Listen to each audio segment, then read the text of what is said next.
Dracula by Bram Stoker. Retold by Chris Rice. Penguin Readers, Level 3. Text copyright Pearson Education Limited, 2000. Recording copyright Pearson Education Limited, 2008.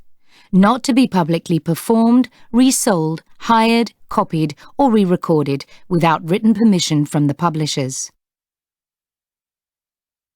CD 1. Chapter 1. Castle Dracula. As the carriage moved quickly along the rough, dry road, Jonathan Harker looked out at the changing view. Behind him was a land of small, green hills and colourful fields of fruit trees. Now he was driving into the Transylvanian mountains through a thick forest. It was getting dark and the other people in the carriage were quiet and afraid. A woman opposite him reached towards him and put something in his hand. It was a small silver cross. "Wear it around your neck," she said. "You'll be safe." Suddenly the driver stopped the carriage. "You get out here," he called to Jonathan. Nervously, Jonathan got out. He watched as the carriage drove away. Then another big black carriage came out of the trees. The driver helped Jonathan in and drove up into the forest. Jonathan looked out into the night.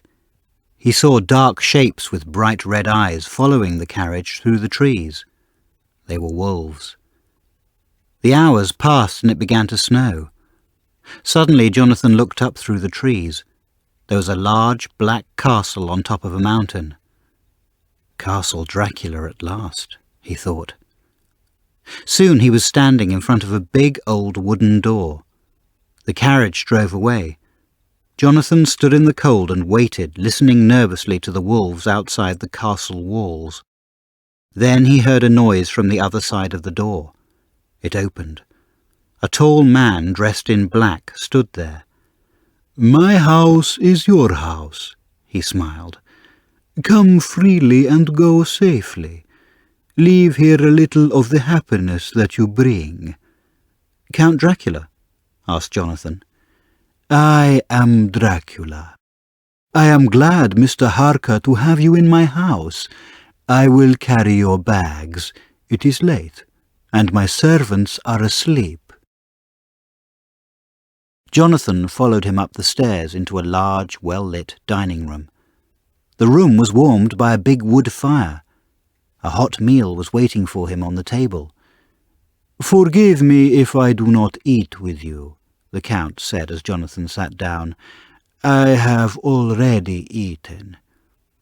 After dinner, Jonathan sat opposite the Count by the fire. "Your boss at the law company, Mr. Hawkins, says many good things about you," the Count said. "I am very pleased that you are here as my guest.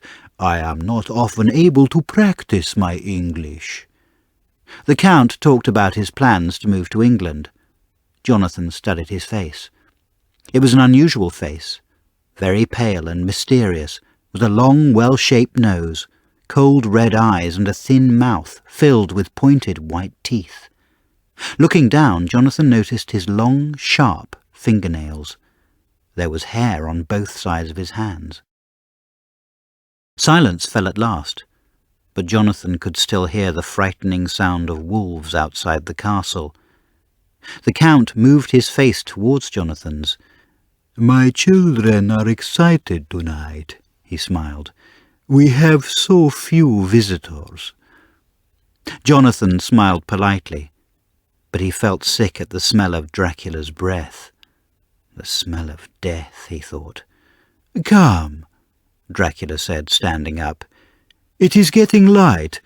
You are tired after your long journey, and I have talked too much. Forgive me. I will show you to your room." Jonathan slept late the next morning. He found breakfast ready for him in the dining room. There was no sign of the Count, so Jonathan then decided to look around the castle. Many doors were locked, but one was open. Inside there was a large library. Jonathan was surprised that there were English books on the shelves and English newspapers on the desks. He spent the rest of the day there, reading happily. In the late afternoon, the Count walked in. "I am glad that you have found your way here," he said. "Since I decided to buy a house in England, I have tried to learn something about English life. I am sorry that I only know the language from books. I hope to talk to you, Mr. Harker, and to learn it better. And now, our business." Dracula sat down opposite Jonathan and continued, "Tell me about the house that your company has bought for me in England. There will be some papers that I must put my name to. Of course, I would like to know everything." "The house is called Carfax," Jonathan began to explain. "It's to the north of London. It has a lot of land. Most of the land is covered with trees, so it's quite dark. The house is large and old, with few windows. Next to it, there's an old empty church. That also belongs to the house. I'm afraid that you will find Carfax a lonely house. Your only neighbour is a doctor who looks after a hospital for mad people." "I am glad that the house is old," replied the Count. "I come from an old family, and I do not like to live in a house without history. And the darkness does not worry me. I am an old man, and I often think about death. I do not fear darkness." He wrote his name on the papers and walked out of the room. Jonathan followed him into the dining room. Dinner was waiting, but again the Count did not eat. "I went out to eat today," he told Jonathan. "I am not hungry." That evening and the following ones passed in the same way as the first. Then, one day, about a week after he arrived, a strange thing happened. Jonathan was standing by his window. He was shaving in front of a little mirror from his travelling bag. Suddenly he heard a quiet voice in his ear say, "Good morning." Jonathan jumped with fear and cut himself on the neck. The Count was standing next to him. Jonathan looked in the mirror again, but he could only see himself. "Why can't I see him in the mirror?" he thought. He turned again and saw a strange, hungry look in Dracula's eyes. The Count was watching the small stream of blood coming out of the cut on Jonathan's neck. Without thinking, Jonathan lifted his hand to the blood. As he did that, he touched the little silver cross around his neck. The Count's face changed. His eyes shone red and he began to shake.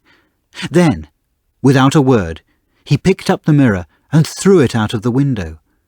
There was a long silence. Then Jonathan heard the crash of broken glass on the rocks far below. The Count turned angrily. "I will not have mirrors in my house!" he shouted. Then seconds later he said more softly, "Try not to cut yourself. It is more dangerous in this country than you think." When the Count left the room, Jonathan looked out of the window at his broken mirror. The ground was a long way down. For the first time he realized that he wanted to leave. He wanted to go home. "But will he give me permission to leave?" he thought. "Am I really his guest? Or am I perhaps his prisoner?" Chapter 2. 3 Women. The days and nights passed in the same way. Jonathan got up late, had breakfast, and read in the library. At night he sat by the fireside. He listened with interest as the Count talked with great feeling about the history of his family and of his country. This was almost the same thing because the Dracula family seemed to be at the centre of all Transylvania's history. Sometimes the Count talked about more ordinary things, about England, law, ships and trains. Jonathan was surprised that Dracula knew so much. He wanted to send things to England, to a town by the sea. But which town? "Why not Whitby?" Jonathan suggested. "My girlfriend Mina and her best friend Lucy are going on holiday there. It's a fine old fishing town in the north of England. The Count was interested. Whitby seemed a good idea. He also wanted to hear more about Mina. "She's the girl that I'm going to marry," Jonathan said, showing the Count a photograph. "And this," he said, pointing to the other girl in the picture, "is Lucy, her best friend." The Count studied the photograph and smiled. "They are pretty girls," he said. "You're Miss Mina. She will want to know how you are. Have you written to her since you arrived?" "I have not had much time to send any letters," Jonathan replied. "Then write now, my good friend. But first I want you to write to Mr. Hawkins. Tell him that you will stay with me for another month." Jonathan's blood ran suddenly cold. "Do you want me to stay for so long?" he asked weakly. "Yes, I do. Your job here is to look after my business, and my business makes a longer visit necessary. Now," he said, handing Jonathan envelopes and paper, "please write only about business in your letters, and you can say that you are well, of course." Jonathan went to the desk and wrote 2 short letters. The Count took them. Before he went, he said, "I must tell you something, my young friend. If you go into any other part of the castle, do not fall asleep there. The castle is old. Strange things have happened here, and bad dreams will come to you. In these rooms and in your bedroom, you are safe." Later that night, Jonathan went down to the great door at the front of the castle. It was locked, as usual. The key's probably in the Count's room, he thought. He walked round the castle and found 1 or 2 open rooms, but they went nowhere. Then he noticed a door at the end of a short passage. At first he thought it was locked, but he lifted and pushed it, and he was then able to open it. Feeling his way up some dark stairs, he found himself in a pleasant moonlit room. It seemed to be next to his own bedroom. Jonathan put his head out of the window and enjoyed the night air. Then he noticed a movement at a window below, and he could not believe his eyes. "This is impossible," he thought. "I'm dreaming." He watched, frozen with fear. Dracula climbed out of the window and moved down the wall like some terrible animal of the night. His fingers and toes used every little space between the stones, and his black clothes flew up around him in the wind. Then he disappeared into the shadows at the bottom of the castle wall. Jonathan could not think or act. He felt weak and afraid. There was a bed on the other side of the room opposite the window. "I'll lie down here for a short time," he thought, "until I feel stronger." He closed his eyes and began to feel sleepy. But after a short time, he had a strange feeling that he was not alone. 3 young women were watching him from the shadows, and they were talking in low voices. They moved out into the moonlight. He saw then, through half-open eyes, that they were very beautiful. When they laughed, the moonlight shone on long white teeth. As they came nearer, their eyes shone red. They filled the air with their excited laughing. Jonathan felt in his heart that they were evil, but for some reason he did not feel afraid. There was something about them that excited him. He wanted them to come to him, to touch him. The fairest girl went down on her knees next to the bed and put her face close to his. Jonathan felt her soft breath on the side of his neck. 2 sharp teeth were resting lightly on his skin. He closed his eyes and waited. He was unable to move. Suddenly, there was a loud noise. He opened his eyes and saw by the side of his bed a tall black shape. It was the Count. His face was as white as death, but his eyes burnt like two small fires. "I told you not to touch him," the Count said angrily. He took the woman by her neck and threw her across the room. "This man is mine. I will use him first, then, and only then." "So what fun can we have tonight?" one of the women asked. There was a bag at Dracula's feet. Something was moving inside it. Dracula kicked it across the floor towards the women, and Jonathan felt sick. The sound inside the bag was the frightened cry of a baby. The women pulled at the bag like hungry animals.